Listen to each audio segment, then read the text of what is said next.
Boa tarde a todos e a todos. Chegamos ao verão e ao final da escola de verão. Eu queria só dar alguns dados, primeiro sobre os nossos palestrantes. Vocês viram que são professores da URGS, mas também de outros, do Instituto Confúcio, da Escola Superior de Propaganda e Marketing. E fizemos uma contagem por gênero. Para minha grande surpresa, tínhamos 7 mulheres e 7 homens como expositores. Então, isso vai nessa linha do politicamente correto. É um pouco mais incorreto o público, que a maioria são mulheres, mas faz parte da vida. Eu vou dar os dados aqui sobre os inscritos, porque eu sei que mais ou menos a média foi 100 pessoas, mas 226 se inscreveram, não mais. Se inscreveram 267. E da URGS eram 226 e 41 de outras universidades, né? Então, de outras universidades, nós tivemos, por exemplo, pessoas da PUC, da Unicinos, UERGS, aliás, podiam se manifestar só para a gente... Então, PUC, Unicinos, UERGS, La Salle, Fevale, ESPM, UFPEL, Uniriter, Faculdades Cataratas, Unicelv e Escola de Urbanismo de Paris. Não sei se não vieram hoje, pelo jeito. Bom, da URGS nós temos, acho que uns 8 cursos que eu vou ler. Então, seria Administração, Biblioteconomia, Computação, Ciência Política, Ciências Biológicas, Ciências Econômicas, Ciências Sociais, Relações Internacionais, Direito, e assim vai. Química, Engenharia de Alimentos, História, Filosofia, Geografia, História da Arte, mestrado em Ciências Políticas, mestrado em Políticas Públicas, mestrado em Sociologia, Letras, História Bacharelado, Licenciatura, Odontologia, Pedagogia, Ciência Política, Educação, Letras, Serviço Social, Relações Internacionais e Direito. Então, para nós é uma satisfação, porque isso mostra que nós estamos conseguindo criar um público interdisciplinar, o que é mais difícil, né? E vocês viram também que as abordagens, embora tenham ficado mais na área de ciências humanas e ciências sociais, também elas tiveram essa questão interdisciplinar. Então, e já queremos convidá-los. Então, no dia 30, vai ter essa palestra do ex-reitor da Universidade de Salamanca sobre corrupção e o panorama internacional. Ele virá. E no dia 6 nós teremos um outro evento sobre Internet das Coisas, com o professor Gilson Lima, que fez doutorado conosco, e o professor Ricardo Reis, que é professor da Informática e doutor honoris causa pela Universidade de Toulouse.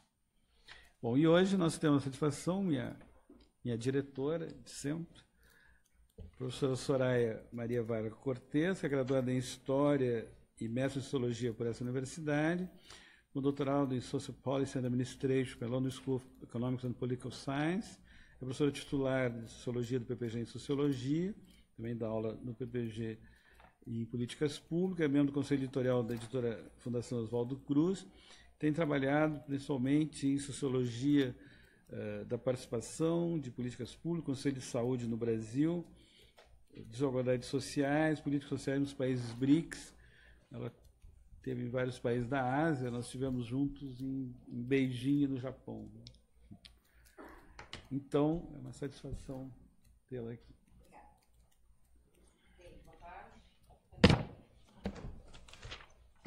Boa tarde.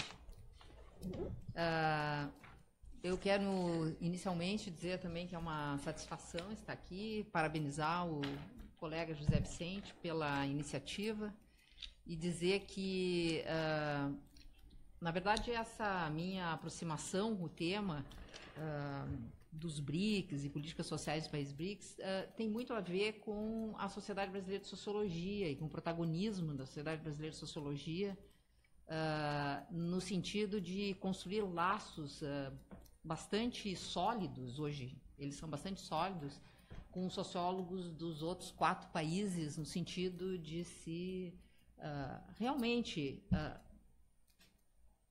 estruturar uma rede sul-sul de análise e pesquisa na área de ciências sociais, particularmente na área de sociologia, sobre esses países, né? E o professor José Vicente, junto com o professor Tom Dwyer, da Universidade de Campinas, Estadual de Campinas, são os nossos, são grandes visionários, vamos dizer assim, né?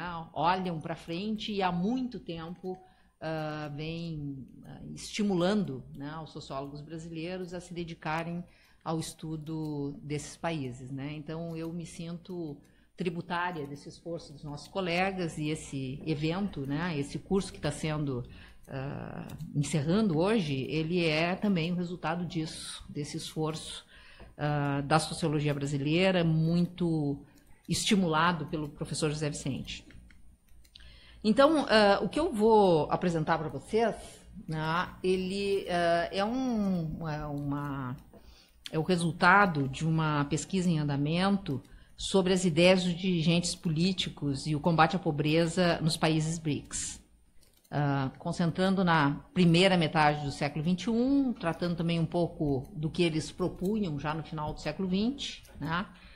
E essa, vamos dizer assim, essa ideia de uma argumentação prática tem a ver com uma determinada perspectiva teórica, né, sobre a questão das políticas públicas e também sobre como que a gente pode pensar a análise de discurso na área de políticas públicas, tá? Então, desde o início desse século, mesmo no final do século passado, que muitos estudos sobre políticas públicas eles já vinham prestando atenção para a questão das ideias, né, e dos discursos, e de que forma algumas questões que são abordadas em debates públicos, né, elas podem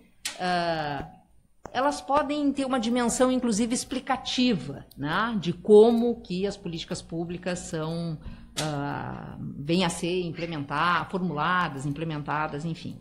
Então, os problemas que eles ocupam as agendas dos governos, eles são vistos, então, como construções sociais.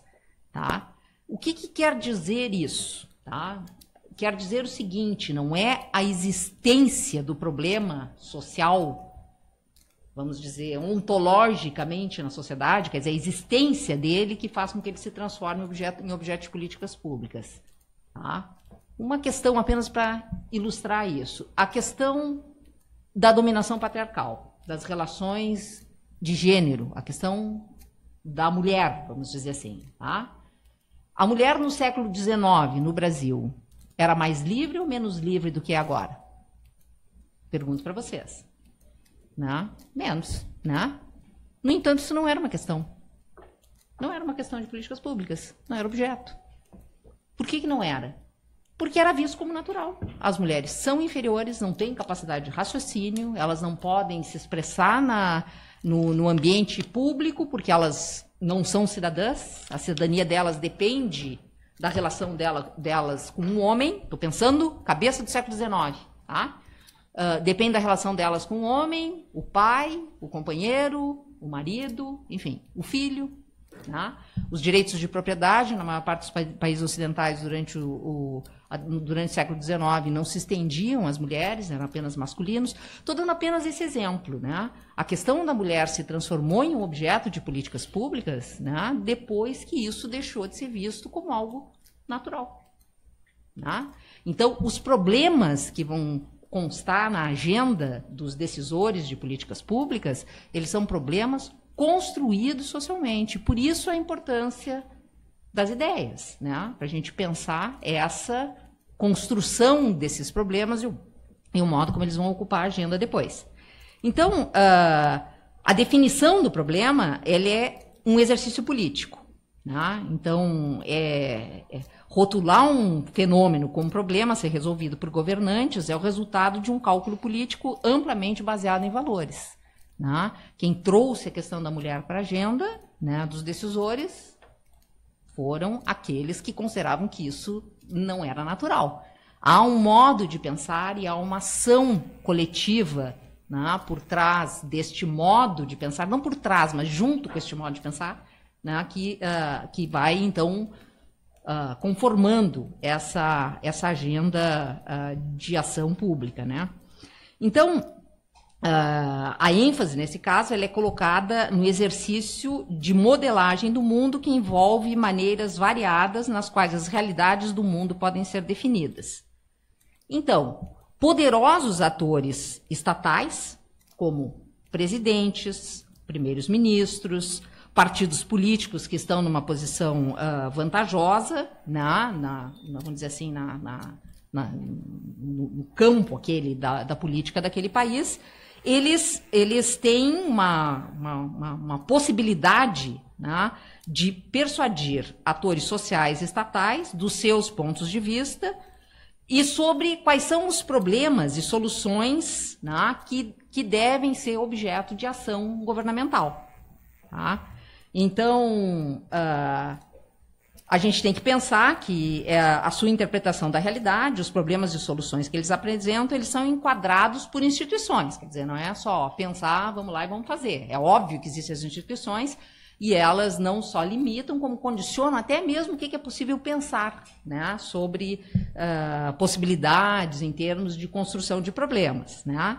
Então, a gente tem que levar em conta esse legado histórico das instituições e das políticas anteriores, ou o que alguns chamam de imperativos culturais, né? ou as circunstâncias, né? Como algumas teorias, particularmente essa da argumentação prática, vão chamar a atenção. Então, tu tem as ideias, mas tu tem as instituições. Né? Não é possível, por exemplo, que nós fôssemos pensar no Brasil, né, da mesma forma as nossas instituições do que se pensa na China ou na Índia. Quer dizer, as possibilidades de ação política, os problemas que vão ser colocados, eles têm a ver com as instituições, com os imperativos culturais. Não faria sentido para nós aqui, por exemplo, ter uma política de cotas relacionada com castas. Não faria sentido. Né? Como na Índia, no caso, faz sentido pensar uma política de cotas relacionada com casta. Então, esses imperativos culturais, o modo como a sociedade se organiza, as políticas que foram desenvolvidas antes, as instituições que foram estruturadas, elas vão também condicionar o modo como vai se pensar os problemas, e esses problemas vão ser incorporados na agenda política. Tá? Então, por isso que quando a gente vai falar, quando vai se pensar o discurso desses atores, ou desses presidentes, primeiros ministros, o Partido Comunista Chinês, né, como um influente decisor de políticas públicas e de políticas sociais, nós temos que pensar também nessas instituições e nas circunstâncias, né, como os autores que trabalham com essa ideia de argumentação prática. O que eu quero dizer com argumentação prática? Tá? A argumentação prática é uma forma de análise de discurso que foi desenvolvida por Norman e Isabella Fairclough. Como? É verdade, eu comecei a falar e esqueci do... Peraí, é aqui, né? Tá. Quer que eu manipule? Não, eu acho que eu vou indo aqui. Então, essa ideia, agora vocês podem seguir o meu raciocínio aqui. Meio tarde, mas enfim. Então, essa ideia, essa noção de argumentação prática, como eu estava dizendo para vocês, ela foi desenvolvida por esses autores, o Norman e a Isabella Fairclough. Quem já trabalhou, já ouviu falar em análise de discurso, já passou pelos textos do Norman Fairclough. Tá? Mas é uma nova abordagem. Tá? É uma abordagem que ela está mais vinculada à análise política e serve para análise de políticas públicas, né, e políticas sociais. Por que ela é muito importante? Por que para nós ela faz mais sentido? Né? Porque tem algumas abordagens sobre análise de discurso que elas vão tratar o discurso como uma grande agência. Tá? Então, o discurso é quem faz as coisas, o discurso. Certo? Então, o discurso,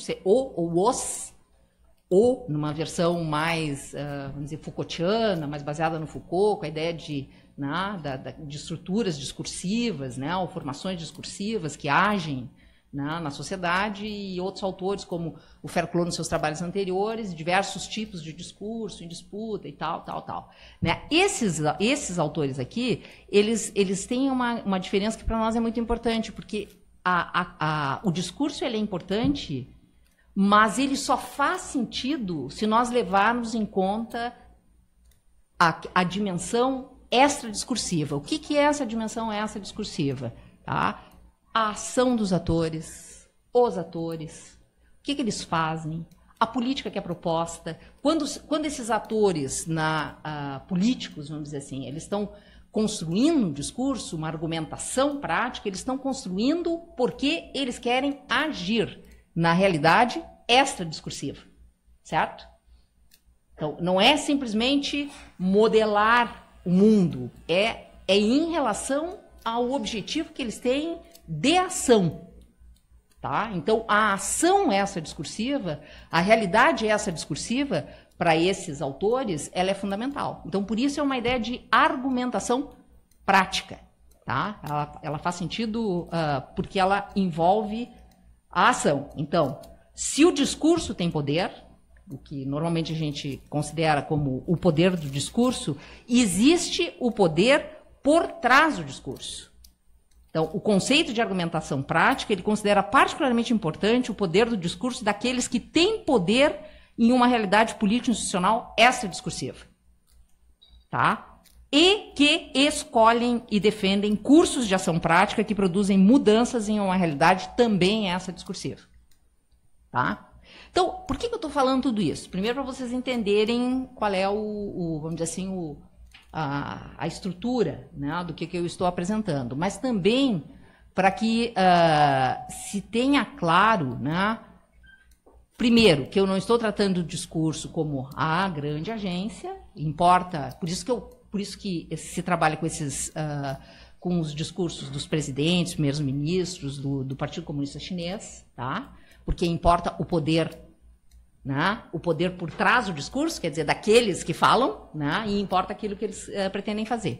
Por outro lado, também é para desmontar um pouco aquela ideia mais do senso comum de que é discurso, sabe? Discurso não importa. Isso é conversa, né? É conversa. Tem que ver o que na prática, tal. Isso é só desculpa. Não, discurso importa, sim. O que os dirigentes colocam como propostas, né? Eles realmente importam. Nem sempre eles cumprem, né? Mas, em geral, aquilo que eles estão colocando é um objetivo, tá? Especialmente desses dirigentes que estão fazendo política a partir de determinados valores. Eu não estou falando daquele político de balcão de negócios, tá? É óbvio que eu estou falando de quem tem, né, algum projeto mesmo de país, enfim. Então,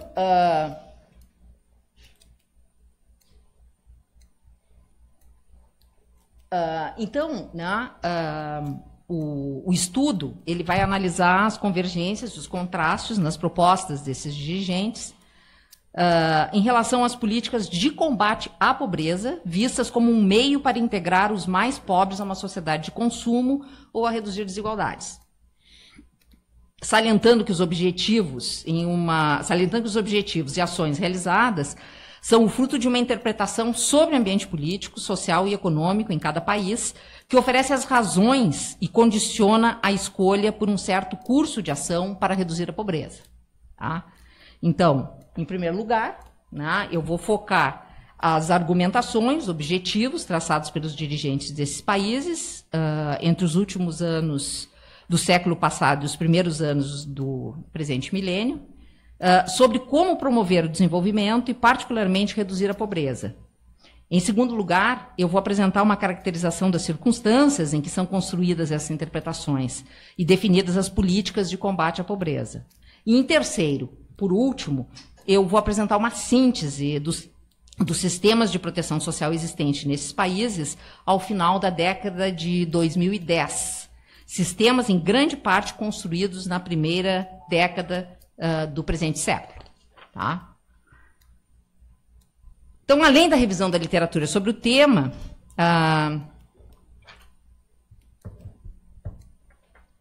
além da revisão da literatura, a análise utilizou o software NVivo, que alguns de vocês conhecem. Quem é da URG sabe que ele, inclusive, está disponível no sistema, né? A gente pode utilizar ele está disponível para os alunos, funcionários, professores, enfim. Então, eu usei esse software para examinar 47 documentos produzidos entre 1997 e 2007. Então, foram 7 discursos do presidente Putin, da Rússia, Aliás, aqui um comentário para quem se interessa em estudar os países BRICS. A exceção do Brasil, e ainda bem que a gente fala português e lê em português, né? Os demais, a gente encontra esses materiais em inglês. Tá? Então, os discursos do Putin, existe um site em que a gente pega todos os discursos dos presidentes russos. Né? É uma beleza, tudo em inglês. Né? É fantástico. 3 relatórios, eu usei também 3 relatórios dos Congressos Nacionais do Partido Comunista, tá? 2 apresentados pelo secretário-geral do Partido Comunista da China, apresentado pelo secretário-geral do Partido Comunista Jiang Zemin, e um pelo secretário-geral do Partido Comunista da China, Hu Jintao. Também esses relatórios, eles também estão em inglês e disponíveis online.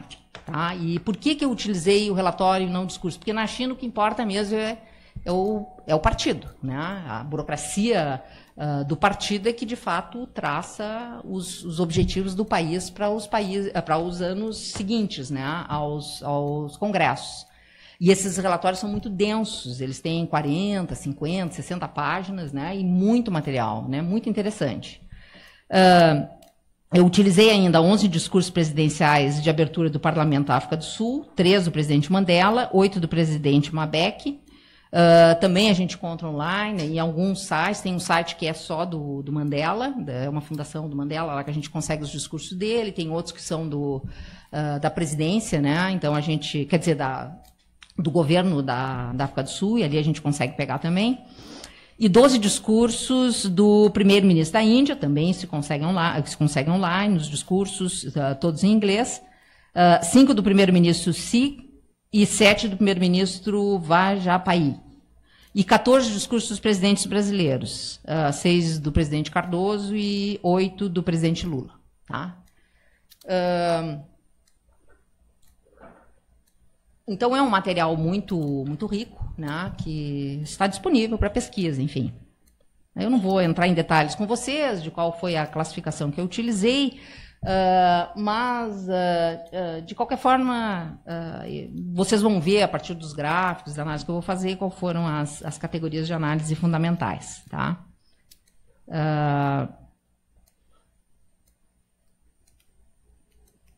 Então, todos os dirigentes, eles demonstram mais preocupação com as questões relacionadas à economia do que com as questões sociais. Todos eles. Né? Inclusive o Lula, que seria um dos que mais fala em questões sociais. Né? A questão da economia, ela aparece como central. Né? Se a gente vai pensar em termos de uma divisão, né? Em termos de projetos de desenvolvimento e as questões econômicas e as questões sociais. Tá? Mas a ênfase maior no tema está entre os dirigentes chineses. Juntamente com o crescimento econômico, as questões mais frequentes quando o assunto é econômico estão relacionadas à liberalização ou regulação dos mercados, necessidade de reforma do Estado, modernização da economia, principalmente através da industrialização e, às vezes, através da inovação. Tá? Há um forte predomínio do interesse no assunto dos líderes políticos da Rússia, da China e Índia, e menor ênfase nos discursos dos brasileiros e sul-africanos. Tá? Uma análise de conteúdo, né, da fala deles, a gente pode observar aqui, nesse gráfico. Tá? Então, a Rússia, a China e a Índia, como eu disse para vocês, são vamos dizer, o percentual, né, de palavras usadas para tratar dessa relação, em relação ao total de palavras que abordam questões econômicas, ele é maior, né, nesses países do que no Brasil e na África do Sul.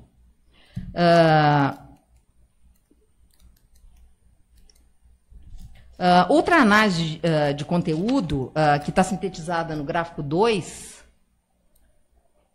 que vocês podem ver aqui, tá? Ela demonstra que as questões relacionadas à constituição, consolidação de sistemas de seguridade social, welfare states, elas eram mais frequentes no discurso do dirigente russo, quando eram mencionadas as questões sociais. Tá? Há uma grande diferença aí. Em contraste, os líderes indianos estavam mais preocupados com a luta contra a pobreza e as desigualdades. Os sul-africanos também estavam preocupados com o combate à pobreza e às desigualdades, enquanto os líderes da China e do Brasil expressavam uma atenção equilibrada em ambos os problemas, tá? Então, como é que a gente faz para... Do lado à direita.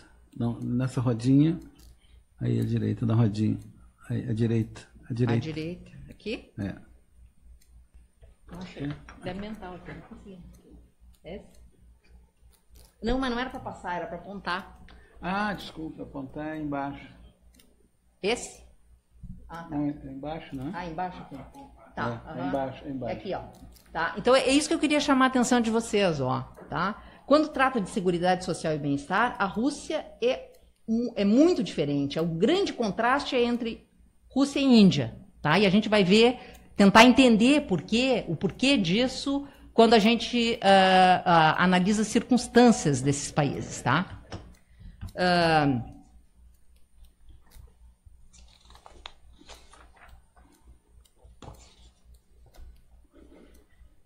Então, quais são essas circunstâncias que eu estou que vão nos ajudar então a entender por que essa ênfase, tá? Então, para tentar explicar, tem que se pensar então um determinado quadro cognitivo, quer dizer, o modo como as pessoas naquele país pensam, que está relacionado também às interpretações que são construídas sobre a realidade desses países, tá?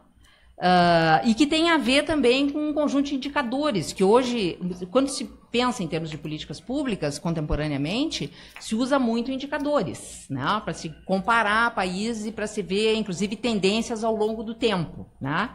Então, essa tabela aqui, ela faz uma espécie de síntese dessa circunstância e por que também que esses países... vamos dizer assim, tem diferenças, né, em termos não só das políticas que vão ser promovidas, como eu vou mostrar para vocês depois, das políticas sociais, mas também em termos daquilo que os dirigentes consideravam como mais importante, né, e aparece isso nos discursos, tá? Então, em primeiro lugar, a questão do crescimento do PIB per capita, tá? No período que vai de 1990 a 2010. Tá? Então, se a gente observa aqui, a China, como já é um lugar comum, né, todo mundo sabe, a China foi o país que teve o crescimento mais expressivo, mas a Rússia também apresenta um crescimento muito expressivo no período. Tá? Entre 90...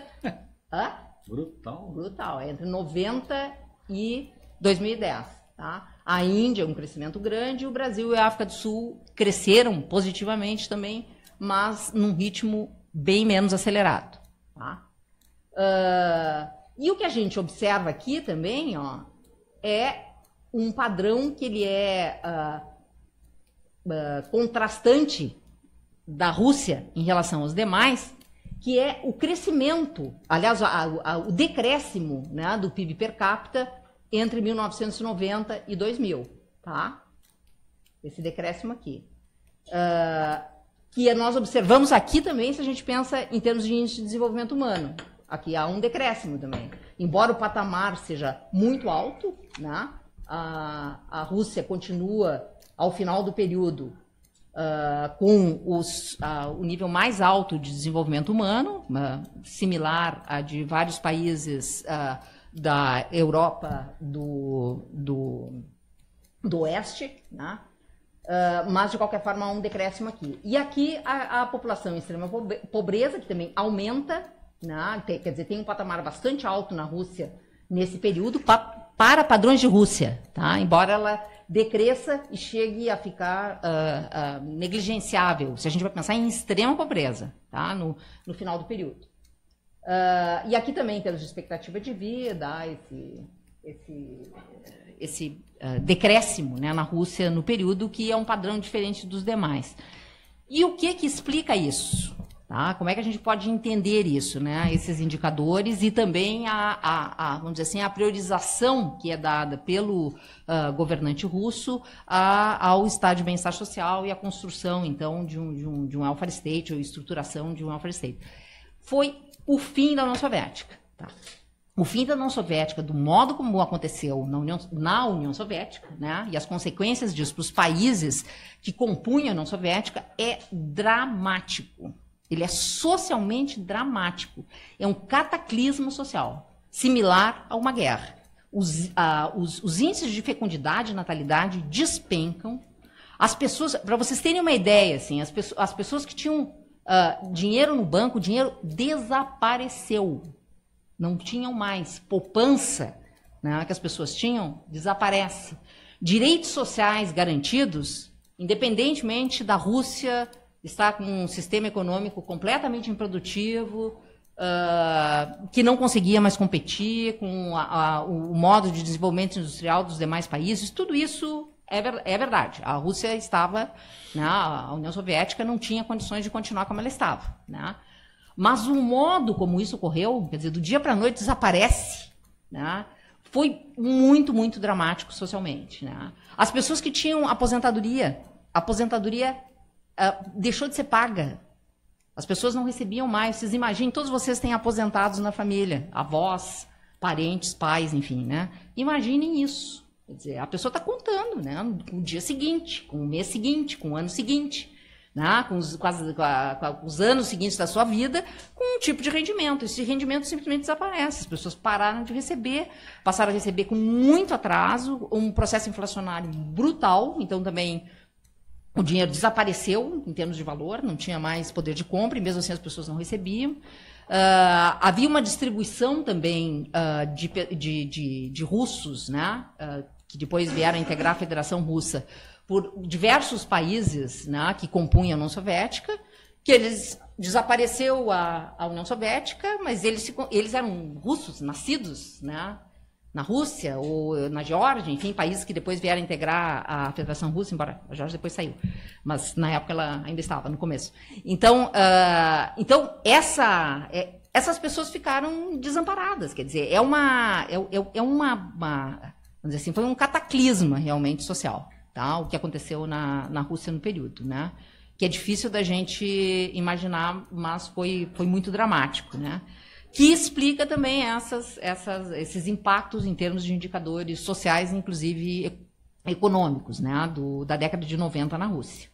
E a preocupação dos seus dirigentes em constituir um sistema de proteção social, né, porque o que existia tinha desaparecido, não tinha base de sustentação.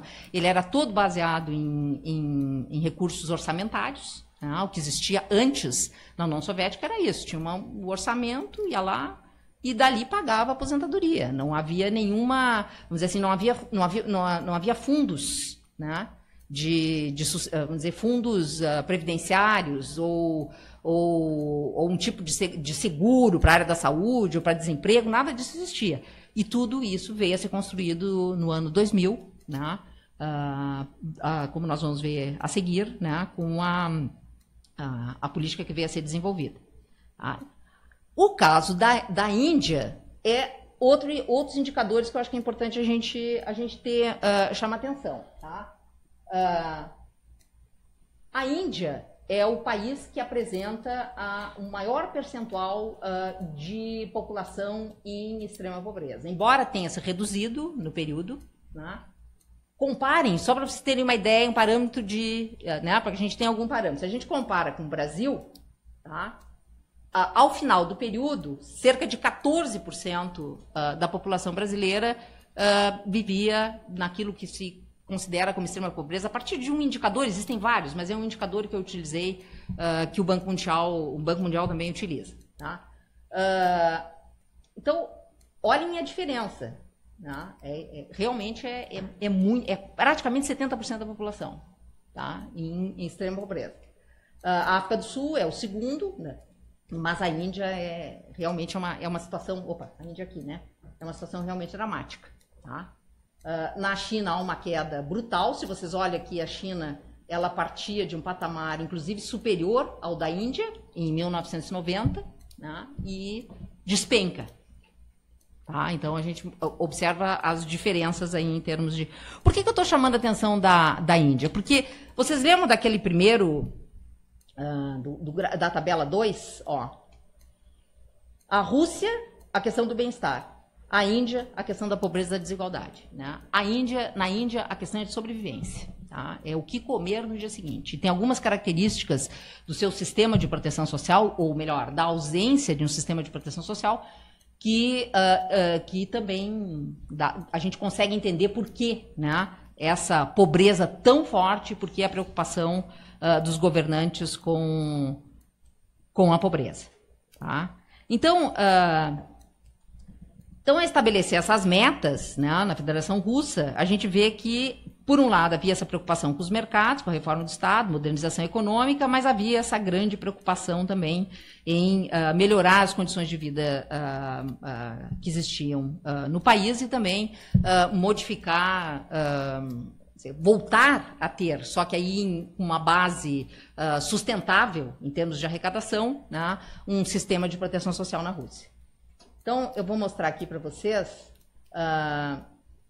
essa comparação, né, que a gente estava um pouco fazendo. Na Rússia, então, essa questão da calamidade social, a necessidade, então, de, por um lado, regular as instituições de mercado e a criação de um sistema de seguro. Tá? Na China, a questão da liberalização econômica ela é fundamental, tá? Sob o comando do Partido Comunista da China, com o objetivo, que aparece muito nos discursos, de construir o que eles chamam de um socialismo com características chinesas. Tá? Então, incentivo vamos dizer assim, ao mercado, né? Incentivo ao empreendedorismo, mas, ao mesmo tempo, uma forte presença estatal, especialmente através das empresas estatais chinesas que continuaram, e do sistema financeiro também, que continuou sob controle do Partido Comunista. Tá? Mas, ao mesmo tempo, uma preocupação muito grande, que continua, aliás, né, em termos de regulamentação das instituições de mercado e também de criação de um sistema de proteção social, a partir dos anos 2000. A Índia, né, a preocupação com liberação dos mercados, que nós já vimos também, e modernização da economia, mas o foco da Índia, em termos de políticas sociais, são os programas de distribuição de alimentos, né? Como eu estava dizendo para vocês, a China, na Índia, a maior parte das pessoas, a questão é chegar ao dia de amanhã, é comer no dia seguinte e no outro.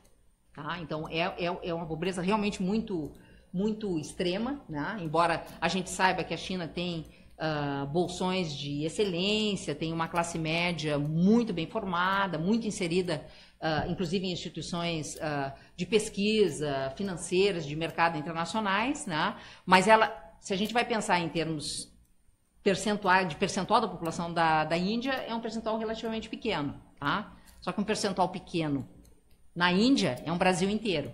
Tá? Porque a Índia tem 1,3 bilhão e logo superará a China em termos de população, porque a taxa de fecundidade da China, hoje, ela é igual à da Rússia, que é a menor dos países BRICS. As duas mais altas são África do Sul e Índia, só que a Índia já tem uma população muito grande e ela continua crescendo. A China, a tendência, ela já não está repondo a população, a China. E a Índia continua em crescimento, é 2,4, alguma coisa assim. Então, no Brasil, a preocupação maior era em reformar o Estado, modernização, todos eles chamam atenção disso, ampliar a capacidade de consumo da maioria dos brasileiros, a questão da estabilidade econômica, consolidação também de um sistema de proteção social, né, que é durante os anos 90, anos 2000, pós-Constituição, a gente observa isso. Combate à pobreza é vista principalmente como um atributo definido pela condição socioeconômica. Tá? Então, no Brasil, quando se trata... Isso é uma coisa que é interessante quando a gente estuda esses países, né? Porque quando se fala em desigualdade social, tem significados diferentes nesses países. Tá? No Brasil, a questão da desigualdade social ela está principalmente relacionada à pobreza, à renda, a ideia de acesso maior ou menor à renda. E também com outros indicadores, como nível educacional e tal, mas muito relacionado à desigualdade de renda, né? Enquanto na África do Sul ela está relacionada à raça. A questão social da desigualdade na África do Sul é a desracialização das instituições. Tá?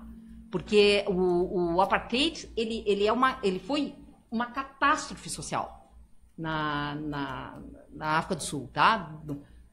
Catástrofe social porque as populações negras, né, elas foram retiradas de onde elas moravam e foram encerradas em 13 regiões, né, isso no final dos anos 40, pós-Segunda Guerra Mundial, pós-nazismo, e a África do Sul fez isso. Tá?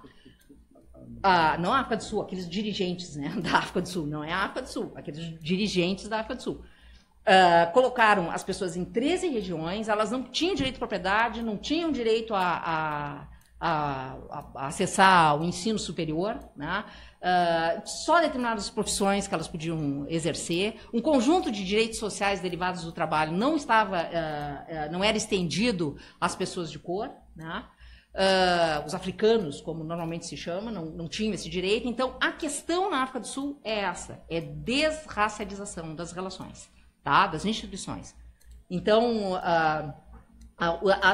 o que se constitui na época visa muito isso, a inclusão dos negros como cidadãos, né, em termos de direitos civis, políticos, e o estímulo ao empreendedorismo dos africanos. Então, esse é o centro. Então, vocês entendem? A questão da desigualdade ela aparece de forma diferente. Na Índia, é a casta. Então, a ideia de desigualdade social e de como lidar com ela e de como combater as desigualdades, ela tem significados diferentes. Bom, então aqui eu trouxe um trecho da fala de cada um deles, desses dirigentes, para que vocês tenham uma ideia do que eles, afinal, o que eles viam como problema central. Aqui é um trecho do Putin, em que ele exatamente fala sobre isso que eu antes estava chamando a atenção, né? O que foi o final da União Soviética e as consequências sociais disso e como era importante, então, resolver. Então, vejam, a argumentação que ele construía era essa: olha, foi tudo destruído, nós temos que resolver esse problema. Então, nós temos que ter políticas que deem conta disso, né? Não pode ser esse liberalismo selvagem que foi instituído na Rússia no início dos anos 90. Bom, um outro trecho aqui do dirigente chinês, tá? Que relatou, né, o relatório do 19º Congresso do Partido Comunista da China, em 2017, ele também expressa essa questão, né, da necessidade de um sistema de seguridade social básico, que vai oferecer, então, uma cobertura, né, para os residentes, tanto urbanos quanto também rurais, né, e especialmente tentar lidar com a questão da extrema pobreza. Como vocês sabem, na China, o tipo de...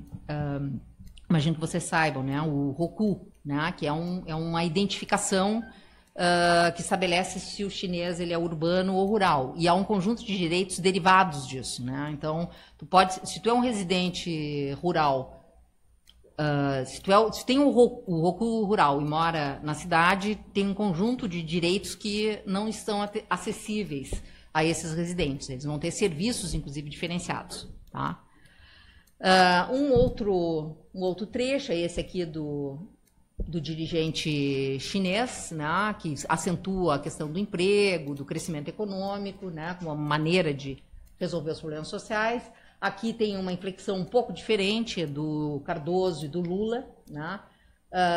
Então, enquanto Fernando Henrique Cardoso acentua muito a ideia de focalização dos gastos, né, para aqueles mais pobres e tentar resolver, então, os problemas relacionados à eficiência pública, a questão da austeridade econômica, né, como um elemento importante. No caso do Lula, é principalmente a questão da inclusão social, né, embora mantendo a estabilidade conquistada como um elemento importante, quer dizer, a dimensão mais econômica. E aqui o Mabeck, que vai tratar, então, da questão do racismo, também vai chamar atenção. Trouxe apenas um trecho, tá, de cada um deles, para que vocês tenham uma ideia. Então, a parte final, então, da minha apresentação, como eu antes falei para vocês, ela vai tratar, então, de afinal, que sistema de proteção social foi esse construído no início dos anos 2000 nesses países, tá? Então, aqui eu trouxe, porque assim, se a gente vai pensar em termos de políticas sociais, a gente tem a educação, por exemplo, que é uma política social também. Mas a educação é um mundo à parte, tá? Ela não seria exatamente proteção social. Ela pode ser denominada de diversas maneiras, como capital social, ela pode ser denominada como uma capacidade, né, indispensável para que a pessoa se integre na sua sociedade, ela integre, vamos dizer assim, não totalmente, mas tem a possibilidade de se integrar, né, naquela sociedade, partilhar da herança cultural daquela sociedade. Né? A educação ela é um elemento fundamental, ela é uma política social, sem dúvida, a área de educação é uma área social. Só que ela é uma área social, mas ela é uma área social peculiar, exatamente por isso, porque ela não oferece a proteção imediata a uma necessidade imediata. Né? Ela não oferece dinheiro para que tu possa comprar comida. Ela não resolve o teu problema de saúde imediato. Tá? Ela não resolve a questão de tu não estar trabalhando porque envelheceste depois de 30, 35 anos, ou 40, ou 50, com a reforma da Previdência agora parece que o pessoal vai mais longe. Né? Então, trabalhou todos esses anos e aí depois tu vai ter, então, uma expectativa de não trabalhar e receber e poder sobreviver. A educação ela não faz isso. A educação ela desenvolve uma capacidade. Né? Diferentes teorias vão tratar de diferentes maneiras, mas ela é uma política social peculiar. Então, eu não tratei de educação porque a educação é um mundo à parte. Tá? O que eu tratei foi do sistema de proteção social, baseado em três dimensões básicas. Tá? A dimensão da saúde, da assistência social e da previdência social. Tá? Que são normalmente o que a gente considera como um grande sistema de proteção social. A habitação também entra, mas não é tão estrutural quanto essas outras. Tá? Então, em termos do sistema de saúde, tá? Eu coloquei aqui para que a gente tenha também uma ideia de qual é a população que é atingida, né, por esses programas. Tá? Então, a China, né, tem uma população de 1.300.000, a Índia está se aproximando disso, né, em breve chegará lá. O Brasil e a Rússia e a África do Sul, que tem uma população um pouco menor. Tá? Então, na China se construiu um sistema de seguro público de cuidados limitados de saúde. Então, assim, não é como no Brasil que se a pessoa precisa de tratamento no SUS, precisa de um tratamento, por exemplo, para hepatite C e tu vai receber um interferon, ou pode até receber um transplante. Esses cuidados mais complexos, eles não estão abrangidos por esse sistema básico de cuidados de saúde, tá? Mas ele ele oferece esses cuidados até um determinado nível de complexidade, tá? Com recursos do orçamento e também com seguro compulsório. Tá? Então, ele chega a atingir 1.267.000.000 de pessoas cobertas, os indivíduos, né, chefes de família e seus dependentes, ou seja, quase toda a população da China. Isso ao final isso em 2010, tá? Depois há modificações, mas eu estabeleci esse ponto de corte. Tá? Então, os mais pobres eles são cobertos pelo orçamento, por esses recursos orçamentários, por esses serviços que são pagos pelos recursos orçamentários. Tá? E quem está inserido no mercado de trabalho, né, com uma condição um pouco melhor, ele é obrigado a contratar o seguro, tá, de saúde. Então, é um sistema com seguro de saúde. Tá? No caso da Rússia, também acesso universal a um cuidado limitado, tá? Que é baseado também com recursos do orçamento, ou seguro compulsório para os demais que podem pagar. Cerca de 130 milhões são cobertos por esse sistema. Tá? Então, também cobre quase toda a população da Federação Russa. E seguros privados que são residuais e integrados a esse sistema público, né, de seguros de saúde.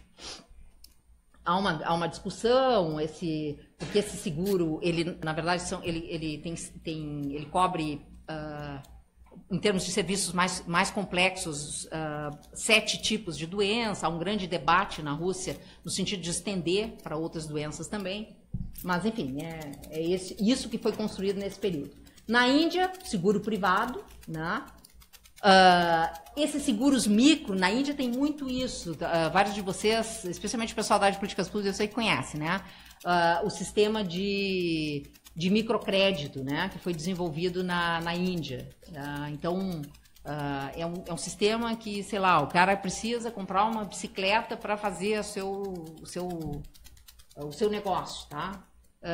Então, ele vai nesses bancos, né, de microcrédito e ele recebe, então, esse crédito e ele paga depois um valor muito baixo, tá? Sei lá, $1 ou menos do que isso mensal.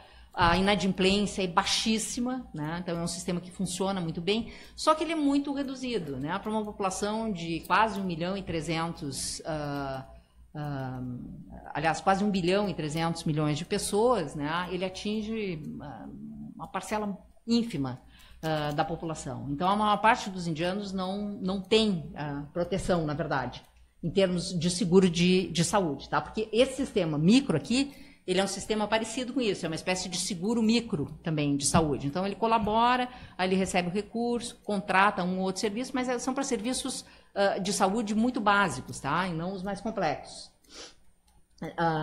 Esse seguro aqui, tem essas ONGs também, né? Chegam a 300 milhões cobertos ou pelos seguros privados, ou por esse sistema micro, ou pela essas ONGs, tá? Tem esse outro sistema aqui, que é o... eu não me lembro agora o nome exatamente, tá? Mas ele também tem esse que é o principal e outros que atinge essa população abaixo da linha de pobreza, tá? Também com cuidados limitados e recursos orçamentários, aí são recursos do governo, tá? Para esses cuidados básicos. Mas olhem só, 11 milhões de cobertos, é muito pouca gente, tá? Então a cobertura na Índia de serviços de saúde é muito baixa. No Brasil a gente conhece, não vou me estender, todo mundo sabe como é que é, né? É o SUS, né? Que apesar dos seus problemas e tal, ele oferece cuidados para todo mundo e cuidados integrais, né? Ele é financiado com recursos orçamentários, não contributivos, tá? E cerca de 23% da população tem seguros privados no Brasil, tá? Agora, lembrem sempre que esses seguros privados, que 23% da população tem, não são os seguros top, né? Da elite, que tem seguro top. Eles são a maior parte que tem, é um seguro bastante limitado, oferecido pelas empresas, tá? Que oferece cuidados limitados. Tá? A maior parte desses 23% da população que estão cobertos, que é cerca de 45%, cuidados bastante limitados. Tá? Na África do Sul, também seguros privados, cerca de 8 milhões de pessoas cobertas por esses baseados em contribuições. Né? Os serviços públicos para pobres, mas com cuidados muito limitados e abrangendo também uma população pequena. Tá?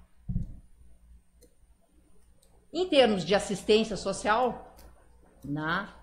E assistência social, quando a gente fala, é aqueles serviços ou oferta de bens ou de serviços para a população que passou por alguma avaliação, algum teste de pobreza, o teste de meios. Em inglês se diz means test.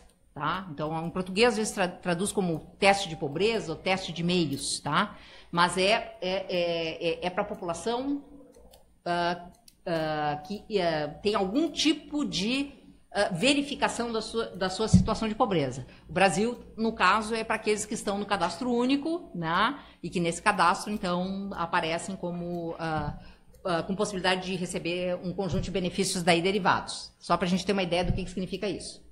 Tá? Então, na China, cerca de 75 milhões de pessoas são cobertas por esse seguro público, tá? Que seria uma espécie de INSS chinês. Tá? Ainda tem esse programa das 5 garantias, que atinge a população pobre, que aí é com recursos orçamentários. Tá? E esse aqui também, tudo é com recurso orçamentário. Que vai oferecer, então, alimento, moradia, roupa, cuidado de saúde e enterro. São essas 5 garantias aqui, por isso que ele é chamado Programa das 5 Garantias. Tá? Que atinge cerca de 5,3 milhões. Certo? Então, também, quem está coberto por esses programas aqui de assistência social na China é uma população relativamente pequena, tá? E o que eles recebem também, em termos de valores, né? Um grande debate lá, porque os valores são também baixos, mas, de qualquer forma, existe esse programa. Aliás, desculpa, gente, eu estava falando da Rússia. Eu estava achando... Não, estava falando da China. Eu já estou meio confusa aqui. Tá, eu estava falando da China mesmo. Tá. Aqui é a Rússia, tá? Então, tu tem idosos, pessoal com deficiência, jovens estudantes. Aqui é também aquela questão das peculiaridades locais, né? As vítimas de Chernobyl, indígenas do norte, que é o pessoal que vive naquela região que não sei como que eles conseguem morar lá, que é frio, frio, frio o ano inteiro, né? E muito frio. Então, é praticamente impossível obter sustento nessas regiões. Então, o governo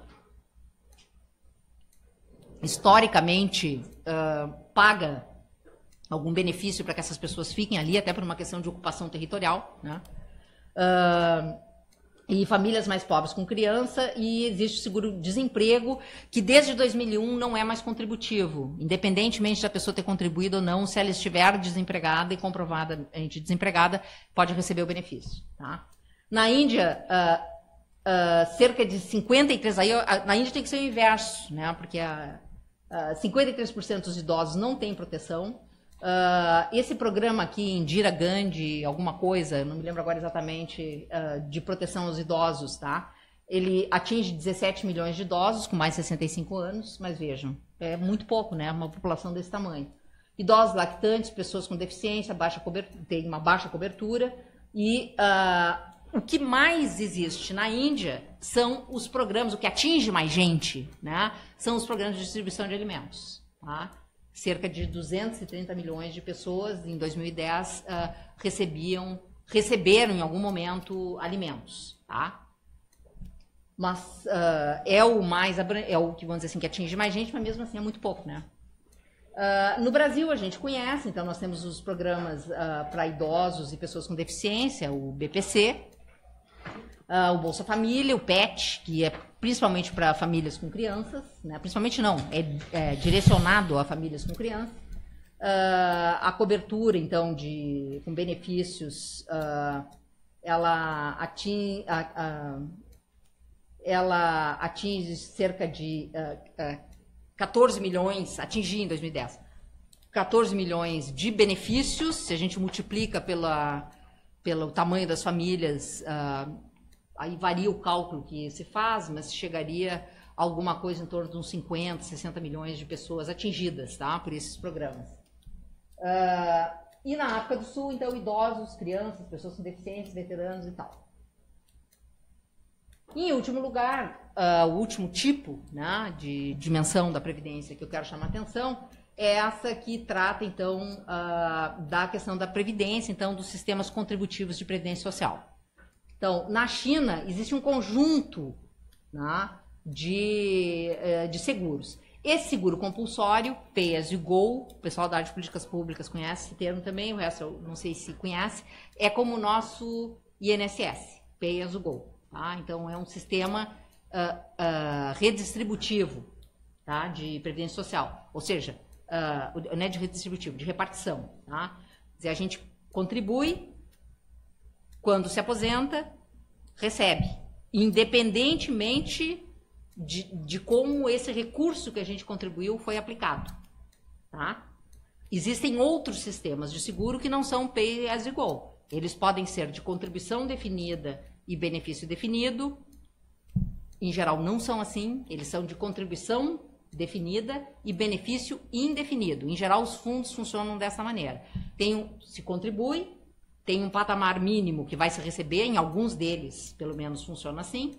Então, recebe um patamar mínimo, né? Se os investimentos daquele fundo foram lucrativos e o fundo se multiplicou, essa pessoa pode até receber mais, mas ela não sabe exatamente quanto receberá quando se aposentar, tá? Porque tem uma parcela do que ela recebe que é indefinido. Nos mais radicais, né, de contribuição não definida, como o que aconteceu, por exemplo, depois das reformas do Pinochet no Chile, tu vai ter um benefício completamente indefinido, tá? Depende unicamente do rendimento dos fundos, tá?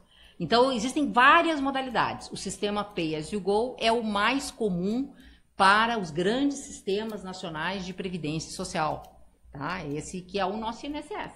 Não paga muito, né? Para quem tem altos salários, ele não reproduz, porque ele vai até um patamar bastante baixo para quem ganha muito, né? Hoje o máximo, eu acho que é o quê? 5 mil reais, mais ou menos, né? Então, mas ele tem esse sistema de solidariedade, né? Mesmo quem paga mais, coloca ali, enfim, ele funciona dessa maneira. Então, na China também tu tem esse seguro compulsório, no esquema do Pay As You Go, que atinge cerca de 30 milhões de pessoas. Um seguro básico compulsório também no esquema de Pay As You Go. Esse aqui, ó, é um sistema diferenciado, vejam só. Isso mostra um pouco a importância que a China dá para a área de ciência e tecnologia, tá? E para a área de educação de ponta. Então, olhem aqui. Esse sistema aqui é para os empregados públicos, militares também, aí por outras razões, né, das áreas de cultura, educação e ciência. Ele é um sistema diferenciado com patamares de reposição mais altos, tá? Porque na área de previdência importa muito é a taxa de reposição. Significa o quê? A gente ganha na ativa 10, vai receber quanto quando se aposentar ou quando adoecer? 7, 6, 5. A taxa de reposição 100% seria receber os 10. Ganha 10, recebe 10. Tá? Então, nesse caso aqui, a taxa de reposição ela é mais alta. Tá? Nesse aqui, ela é mais baixa. Esse que abrange todos os trabalhadores, a taxa de reposição é mais baixa. Tá? Também essa pensão rural voluntária, que atinge 320 milhões de pessoas. Uma pensão urbana também voluntária, as pessoas contribuem se querem, de 50 milhões. Tem a privada aqui, que atinge cerca de 50 milhões, que quem quer contratar um serviço fora, né, de previdência. Vai num banco lá e contrata o seu serviço. Tá? Tem seguro-desemprego, que atinge cerca de 150 milhões de trabalhadores, acidente, maternidade. Tá? Então, ele atinge uma parcela da população bastante importante. Nessa época chegava, se a gente fosse somar tudo, a cerca de 800 milhões de chineses que tinham algum tipo de cobertura previdenciária. Tá? O que não é pouca gente, embora ainda não esteja... E isso cresceu, né, em função dos desenvolvimentos que teve depois. Então, na Rússia, o seguro compulsório, também no esquema Pay As You Go, o seguro-desemprego, né, com também uma lump sum. Lump sum é como é o Fundo de Garantia por Tempo de Serviço no Brasil. Então, o cara está desempregado, né, ele recebe o seguro-desemprego aqui no Brasil e ainda recebe uma parte, um recurso que o empregador vai pagar para ele quando ele demite o cara, tá, que seria esse lump sum, né, uma quantia. Lá eles também têm um esquema parecido. Quase 100% da população economicamente ativa em 2010, quase 100%, era coberta por seguros previdenciários. Tá? Quase 100%. Claro que depois baixa um pouco, porque essa época é a época do pico máximo de crescimento econômico da Rússia, depois ela diminui, aumenta um pouco o desemprego, e aí diminui um pouco a cobertura previdenciária. Mas ela, de qualquer forma, ele é muito abrangente. Tá? Então, ainda existe outros esquemas, né, que pode ser privados ou públicos, voluntários, com contribuição definida e benefício indefinido. No caso da Índia, que é o oposto da Rússia. Tá? Seguro para trabalhadores informais, apenas para aqueles trabalhadores formais da indústria em empresas com mais de 20 trabalhadores. Tá? No esquema Pay As You Go. Tá? Atingiu o quê? 4,7 milhões de pessoas. Aí tem a microprevidência e tal. O que é chocante na Índia é que cerca de 10% apenas da população indiana tem previdência social. 10%, gente. 90% não tem. É muita coisa, né? Realmente é muito diferente dos outros países. O Brasil a gente mais ou menos conhece, né? Tem uma cobertura de cerca de 50% a pé, né? Mas tem um sistema de assistência bastante abrangente, né? Por outro lado. O nosso seguro compulsório, que é o INSS, seguro-desemprego, lump sum, segurança privada complementar, que no Brasil é residual. Tá? A segurança privada no Brasil é cerca de 1% da população. Tá? no esquema também de contribuição definida e benefício definido. E na África do Sul tem esses 3 fundos aqui, mas na verdade cobre uma população relativamente pequena. Esses seguros de pensões, aposentadorias e voluntários, ele atinge 48% dos trabalhadores formais, tá? E a informalidade na África do Sul ela é muito alta, ela é em torno de 60%, quase 70%, é mais de 60%, quase 70% nesse período era e continua sendo alta, dos ocupados, tá? Então, se é só 50% dos trabalhadores formais, né, nós vamos ter em torno de 20%, assim, né, vamos dizer assim, favorecendo, quer dizer, aumentando um pouquinho, né, cerca de 20% da população que tem cobertura previdenciária. Então, pessoal, o que eu estou encerrando aqui, mas o que eu quero chamar a atenção para vocês, eu sei que são muitas informações, o pessoal das políticas públicas eu acho, acompanha um pouco mais, porque até a gente já teve aula sobre isso, né? Mas eu sei que são muitas informações, mas o que eu queria chamar a atenção de vocês, né? Em primeiro lugar, aquilo que eu já disse antes, existe uma argumentação que é construída pelos dirigentes políticos e que ela tem uma correspondência, existe uma argumentação que ela é prática, ela tem uma correspondência com a ação deles, tá?